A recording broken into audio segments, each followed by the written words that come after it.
Stella Diamond, yeah. Yes, Stella, I'm very happy to have you here today for this interview and that you agreed to come to be here with me. You know that I'm doing YouTube videos about health. Yes, and you have a special skill that belongs very much to my topic of healthy lifestyle, wellness, and long health. Right? Stella, you are hot yoga teacher. Please tell me, how did you become a hot yoga teacher? Of course. Thank you, Mark, for inviting me. I'm very happy to be here and to share my story. I studied yoga back in New York when I was living there and going to university. And I tried all kinds of different yoga systems.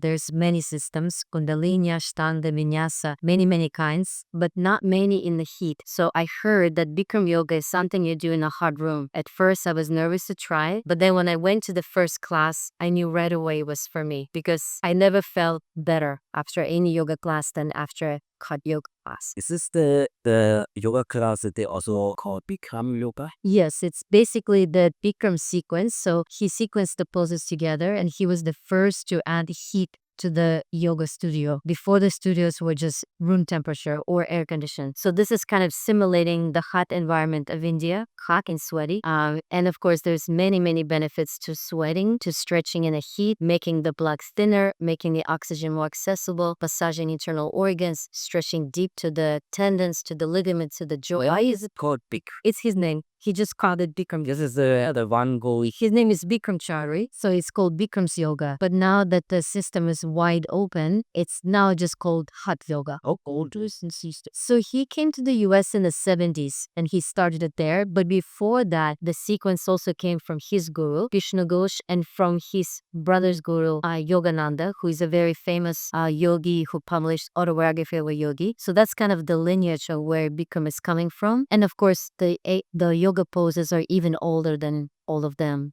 It's all been pieced together for many years, and all the different yoga lineages offer different sequences, different focus, different benefits, I would say. So yoga is a healing kind of a therapy. It's like medicine. It's like medicine for your whole body. It's internal healing. It's wellness from the inside out. So we're not just training muscles. It's not just sport. It's not just exercise. We're improving the health of everything inside the body, every system, every organ, every muscle, everything that's inside of us. You can stretch and you can improve. And this Bikram, what is so special with Bikram yoga? I think it's the heat and the poses, the way that the poses are sequenced from the very beginning when you do the breathing exercise, which opens your lungs and your respiratory system. Then you start going to your spine, then you go to your big muscles, then your big joints, and you start to just go deeper, balancing series, stretching series, and then spine strengthening. So every pose builds on the last one, prepares you for the next one. So when you complete the full 26 postures, you get like a full body inside out workout. How's 30 or 26 postures? This is quite a lot, yeah, for you. It is, yes. And I know some people complain about the time because it's traditionally 90-minute practice. There is now available options for 1 hour, 75 minutes. But those you get less of the benefit. So it's best if you can do the full 90-minute version. so how do I have to imagine if I come if I book a yoga class? Can you say where are the people coming to you? Where can they see you? And So right now I teach at YouFit DIFC and YouFit the Greens. And then I also teach private classes. Either we could be in one of those studio locations or it could be in somebody's home if they can have the right environment. Or we could even do it outside right now. They're still warming up. We can stretch outside. Yeah. what is the temperature of that is usually required for? It's we do 42 degrees Celsius warmth and then 40-50% humidity. So it's a good sweat. So the person who comes to you in, for example, UFIT in the IFC will have to go into a classroom with how many people? Sometimes it's 20, sometimes it's 30. It depends on the class time. There's some that are less people, but I think the bigger rooms are great energy. cloud. You all carry each other. You help each other. When you practice together, it's an amazing feeling. It's really a great group, Group experience. Yes, group experience is great. It's also not so easy to if you're doing it for the first time. Or what is the challenge? Very challenging. I think most people get scared of the heat. That's the first thing. They don't want to sweat. Maybe they feel nervous. They're going to feel, sometimes you might get dizzy. You might get nauseous. It's normal. The body has to take at least maybe 5 classes to integrate and kind of get used to the heat. But then you start to feel great. And after the class, everybody feels amazing because you feel so clean. You've been sweating and detoxing and stretching. So it just feels really great. So it starts actually relatively easy with the breathing exercise. But relatively, because I must admit, I'm also going to Stella's class. And the challenge is actually never ending because you understood and then you understand how you could, even with the breathing, you could bring your knuckles to the Right. Do more precise. voice box. And if you get more precise with it, it's getting harder because again, other joints, other muscles, they all that just or not to stretch over too much. It's so many things, so you can adjust yourself with the time. That's the amazing thing about this yoga is it's never going to be easy and it's never going to be perfect. You are constantly improving. You are constantly being challenged. Even if you do this for 20, 30, 40 years, you will still find the challenges in it. Even if your poses are great, you will still be either mentally challenged, like mental exhaustion, stress challenge, emotional challenge. For some people, spiritual challenge. It just takes a lot of endurance on every level, not just physical. So it builds you up in every possible way. So you need to be quite committed also. Yes, it's really a lifelong journey. If you're gonna start any yoga, really any practice, Bikram or not, it's a continual movement and work on your body because we use our bodies every day. We drink sometimes bad things. We eat bad things. We breathe bad air. There is bad water. So all of these things, they stress and put pressure on our body. So to cleanse and help yourself to keep wealthy or healthy, you have to keep having this from the inside out. It's like brushing your teeth, every day. So these yoga postures, the first postures are the standing position. Standing poses. Yeah, and they are challenging in which way are they challenging? What is the difference that between for example, the standing and the lie or the row? Floor poses. Floor poses. Yeah, I would say the main difference, the standing series we call the warm-up series because it's really cardio based. You have the heart rate goes up quite a lot in many places of the sequence. Of course, you get more sweat. There's no breaks. You keep moving. You're doing about 13 poses twice nonstop. So it's a very big challenge. But then once you get to the floor, then we have the savasana, break after each posture, after each step. It's sort of built-in recovery time. Actually, There's 2 ways to say. One is savasana, one is shavasana, but it's basically dead body pose. When you can lay still on the floor and just do nothing. Just relax and let your body recover, breathe. Exactly. And everybody loves this one. This is the one everybody learns. They're like, I like that savasana. Yep. I remember that one. yeah, it was really good. Yeah. So that would be the main difference. In the floor series, You can understand another giving to and just yeah, just lay down. And some days we need that, just you have a little break. It's an amazing thing because yoga can turn your energy around. So either if you want really push yourself and you can be energetic and focus, or you just want to take it easy and relax and sweat, also good, good benefits as well. It's as long as you're coming in, you're making time for yourself.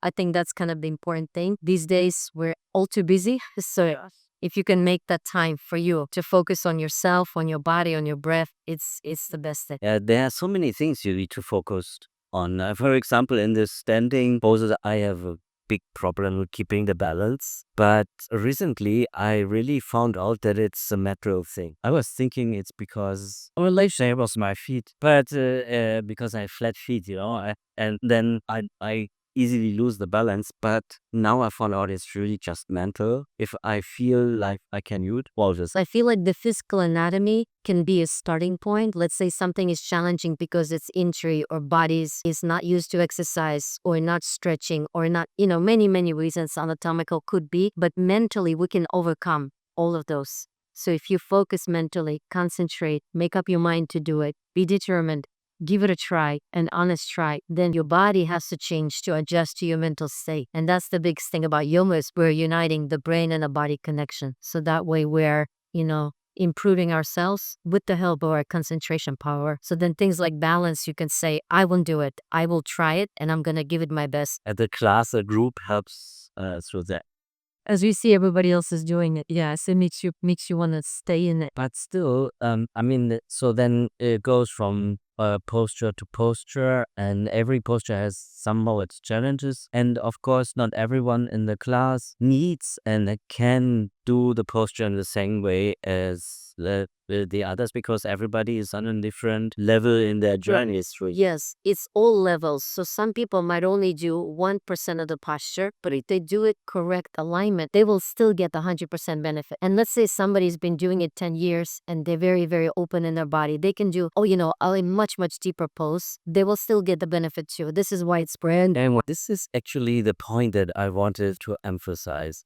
I noticed, these 26 postures, if you do that for a while, you could theoretically do it by yourself, but you would get stuck because you need to have a supervisor. You need to have someone who's guiding you through this. Can you tell a little bit more about your individual or your special position as the teacher in the yoga class? What is your class? I would say the teacher is an important aspect because they are leading you and they are challenging you. I know for me, if I practice by myself, which sometimes I'm having to do if there's no class or I cannot go to class, I will do by myself, but I know that I will cut corners. I will make a posture shorter. I will maybe skip something. It's easy by yourself to get lazy, maybe get lost, lose focus. But when you have the teacher in front of you and then there's another focus on you to help you achieve your best, then you track harder. And also being in a group, when there's people that are stronger, you want to track harder. Sometimes people who you can see they're having a hard time, you want to help them, but with your energy, you motivate them, inspire them. So I think the group setting and having the teacher is the best experience. I think given that what you said initially, that yoga is actually a lifelong journey and that nobody is ever perfect, it's very difficult to do that without a teacher at all, because if you don't want to get stuck, if you really want to have the benefit of this kind of journey, you need to get the guidance through the journey. Yeah. Otherwise, you get stuck and you stop. It's a continual understanding and it's a deeper knowing each time you're in a class. Sometimes it helps you have private class because then you have attention on you. So you can really align your body the best that you can. Maybe in a group setting, if the group is too large, sometimes you're not seen equally by everyone. For me, when I teach, I try to see every person and I try to help every person, but sometimes not enough time for every person. So also having the sort of the inspiration or the driving point to ask for more instruction or to maybe ask question after class and say, how come I cannot do this one? Like what am I doing different? Why do I feel different? Or why is another person, they looks easy, but I cannot start. So there is also individual attention. So if the teacher is a good teacher, they will provide as much as possible individual attention, but then also you have the group energy and you have the option to work on yourself also with the teacher one-on-one. Are you also sometimes taking classes by yourself? I teach private classes. You go into classes. Oh, of course, I take classes. Yes, I go to other teachers and I practice. Yes, because I needed to. Yeah. And even though they might not say much to me, they think, oh, maybe she's a teacher, she knows. But no, we all have bad habits. And you need somebody to call you out and say, hey, contract you like. It's really very honest because, that supports your. This is what it is. Yeah. I know what it feels like because I've gone through all of it. Yeah. The 17 years of practice, I know what it's like to not want to do it. I know what it's like to, avoid or pretend or skip. There's all these excuses we wake up in our minds. Sometimes people, before even class start, they come into me and they say, I'm sick today, I'm this today, of that. I'm said, okay, just do what you can. Of course. And then once they get this out of the system, then they're like, I actually can do it. Actually, it's actually better than I thought. Yeah, all those traits that you just said, yeah, they are all good. But it's good for us, but to train them. But when we talked before, you told me that something special is also, or that Bikram or hot yoga has also something special for people who intend to have a long, healthy life. Can you Can you explain that? How does that work? So I think a long, healthy life means a good mobile quality of life. Like we don't want to just live and be in a chair, correct? We want to be able to move. We want to be able to travel. We know people have kids, grandkids, whatever it is. You want to stay active. And so I think there's been a lot of studies already where the flexibility of our body is directly related to our youth and our quality of life. So if you're able to move your spine, move your neck, move your legs, you will have much more interesting life. And one of the things that yoga does is makes that flexibility accessible. So we work so much on the spine in our HUD 26 class. We do 24 backward bends. So you start to really get into improving the movement of every bone and joint in the spine, which stimulates the entire central nervous system, which connects everything in our body to that central nervous system. So when the nerves are healthy, when all the connections are clean, when all there's space between the joints, yes, you skip all those problems. So you feel good, you walk, you run, you do whatever you want to do. You can age, you can progressively grow older in number, but it doesn't mean you have to stop, or limit yourself with things. So you can still being active. I will just give one example of our most senior teacher who recently passed away a couple of years ago, Annie Cleaves. She lived up until 97 and she was teaching yoga and even advanced Bikram Yoga up until her very last years. So, that just shows you the mobility and the potential of a human body and that we can work on it ourselves. We can help ourselves by doing these kind of practices. It also become healthy. And also, you mentioned that it's also detox. Detox, of course, so much sweat, so much sweat. All the Museum of glands as well. all the major glands and systems. Yep, lymphatic system, everything moving. Cardiovascular, of course, all of the, yeah. Yeah, that sounds really good. Sounds very, very. I think it's the best thing. Yeah. For me, it's the best thing I've ever discovered. Yes. Since starting Bikram Yoga, I've tried more yoga. I've traveled around the world many times. I've taught in many different countries, and I always try to experience something better.